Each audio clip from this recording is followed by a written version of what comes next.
I mean, as far as chord playing, like, there's a couple of different approaches conceptually. One has to do with, and this is just from my perspective, but one has to do with playing clean chords, Right. or in other words, chords with a clean setting on your amp. Right. And the other one is playing chords with distortion. So focusing on the playing chords with distortion part of it, there's a couple of things that I learned, essentially, I guess, from two sources, and I took it and kind of made it into my own thing. So the first source was listening to a lot of Rush. So that would be like an example of what I took from that would be how Alex would play these big, extended, open sounding chords that made the guitar sound so huge in a trio setting. And that could mean playing more notes than you usually would play when you play a chord. So in other words, if you're playing an E power chord, root, fifth, octave like this, Alex might even just do the same thing, but add the open E and the open B and the open E. So it's a real simple thing. The chord doesn't really sound different, Right. but because of the ringing note, it's going to have a larger sound. Even taking that same kind of chord down here and fretting the fifth below and keeping the low E, and this is a little bit of a complication, but adding a note outside of it, which would be the F sharp, to add the ninth. That's another thing, getting these. Already that sounds so much huger than, and even if you didn't add that ninth, if you just, it's kind of tricky, but if you keep the open E,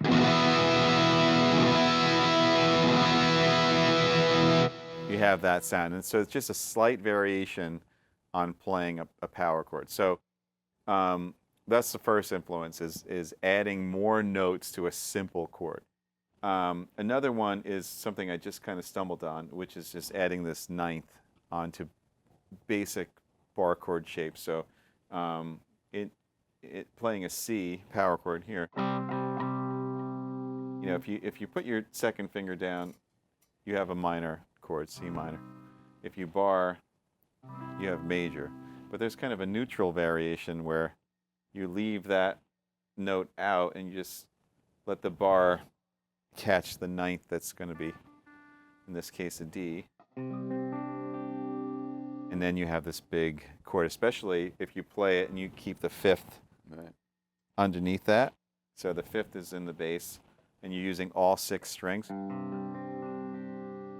That's a total Rush. And, 2112 and all that stuff, and, just even playing that kind of chord moved around automatically has that Rush kind of proggy sound.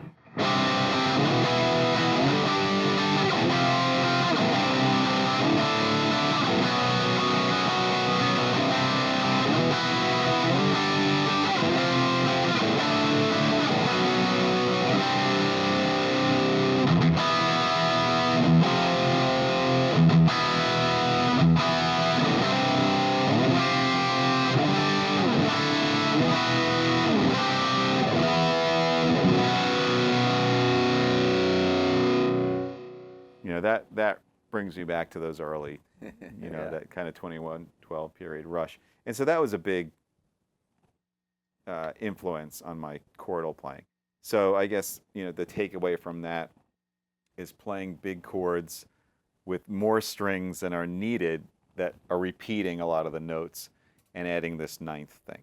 Right. So that was the first influence. The second influence are these sort of double stop chords with distortion that imply more tonality to the chord. So in other words, instead of just having this sort of neutral root fifth or root fifth ninth, because that can really be anything.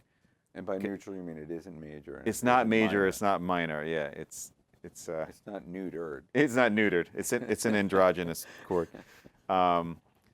So this other idea is these double stops that sort of show you what the tonality is. Like, I mean to play a major chord here, or this is a sus chord, or this is a chord with a flat 5, whatever.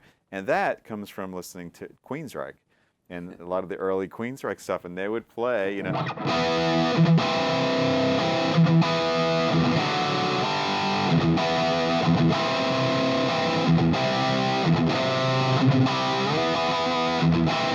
That's not a specific song, but that's sort of the style. Right, right. And, you know, even like stuff, you know, Dream Theater stuff that I play, like Metropolis, you know, the whole,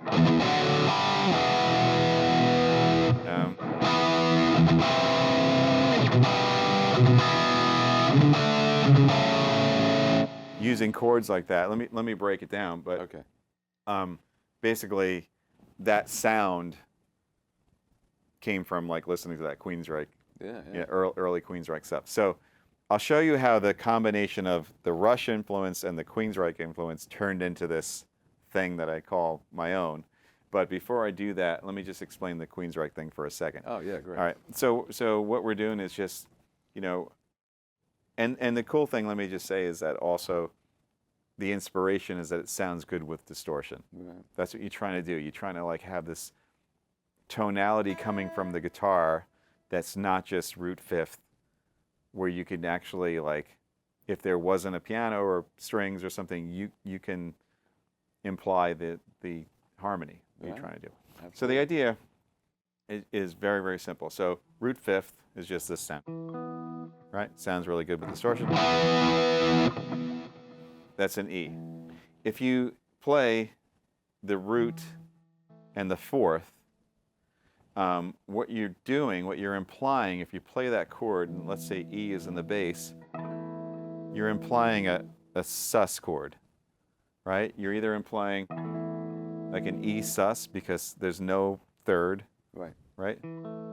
And over an E,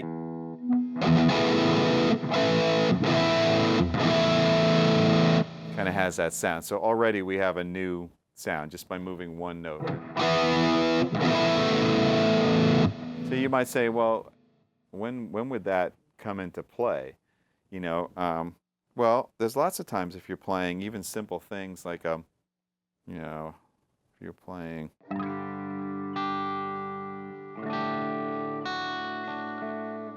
Where there's a D with D sus to D. Right. Let's move this shape down. There's a sus. And you can resolve it. So you can play something like this with distortion.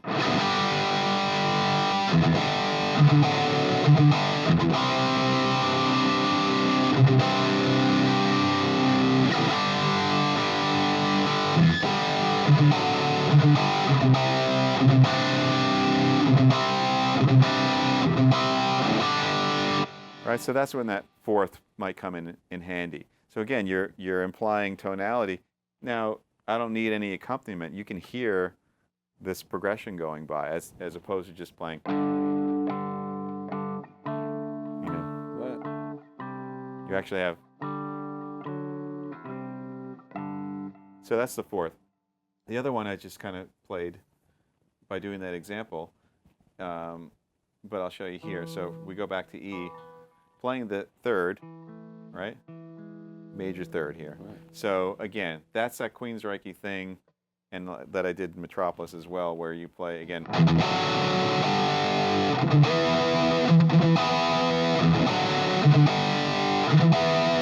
So the major third gives you, you know, it lets people know that's a major chord that you're playing, right? And what chord is it? That would be D major. Anyway, an E major. You can even do something, you know, do a riff where you mess in between the fifth, the major third, and the fourth, and you can come up with.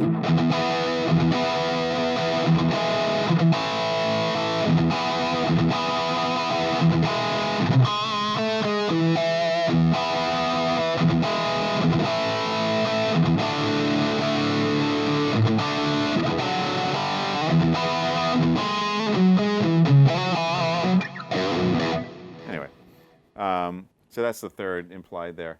And then one other one that I'll just add in is this nifty flat 5 sound. And if you have, with this technique, the 5th, the 4th, the 3rd, and the flat 5, you have all the ingredients to make these kind of heavy riffs. So the flat 5 is just, if you take root 5th and then lower that 5th by a half step. So even by itself, playing something like,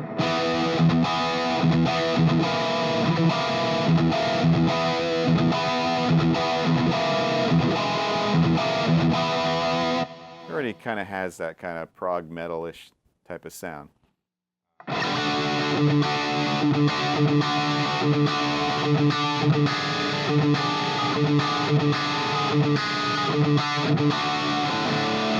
That's from Metropolis Part 2, Dream Theater, from the overture. But the idea is that that flat 5 could be used melodically to imply harmony and also to create kind of a melody within your playing. Right. So just to two things, to put all those intervals in one little spot, so you can hear the difference between the root. I'll just do it all in E. So they kind of occur in a chromatic sequence. So if you play the root E, the major third is with the first fingers, right? The 4th is going to be a half step higher. The flat 5 is a half step higher from there. And the 5th. So that could even be a riff.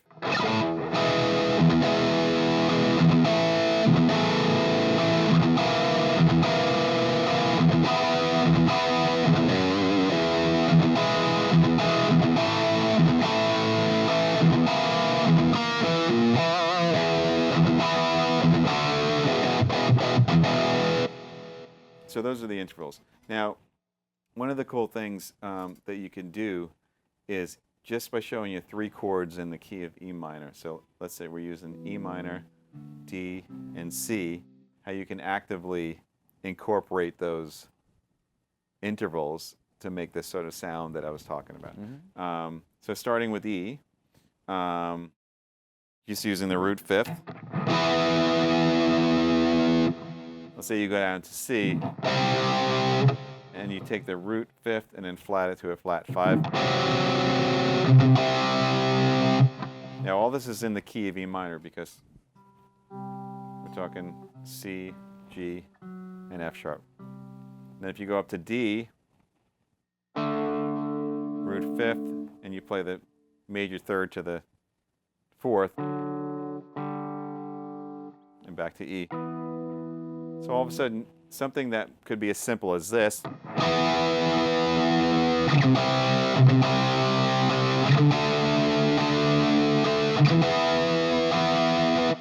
that sounds like a basic kind of rock progression. You can make it a little more interesting, implying the tonality better.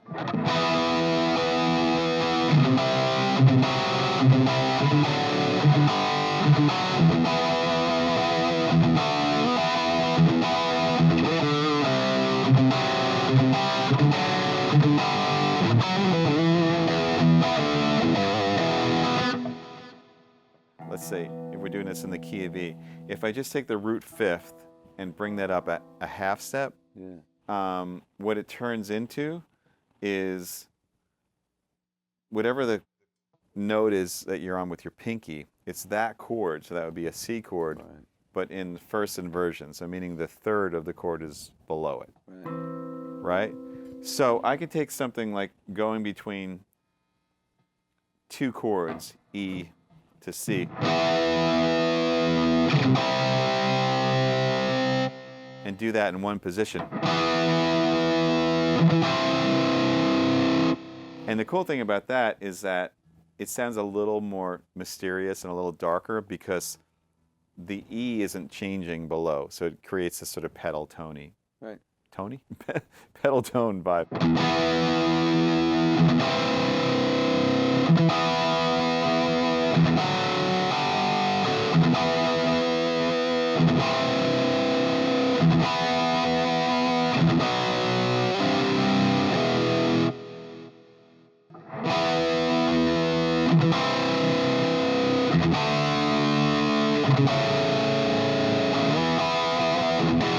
It's such a great technique for, again, like you can come up with some kind of like rock metal riff, and it adds more movement, more tonality to your guitar playing.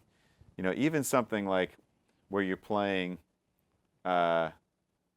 moving from C to E, but using that technique to almost create like a chromatic Right, yeah. vibe. That's kind of cool.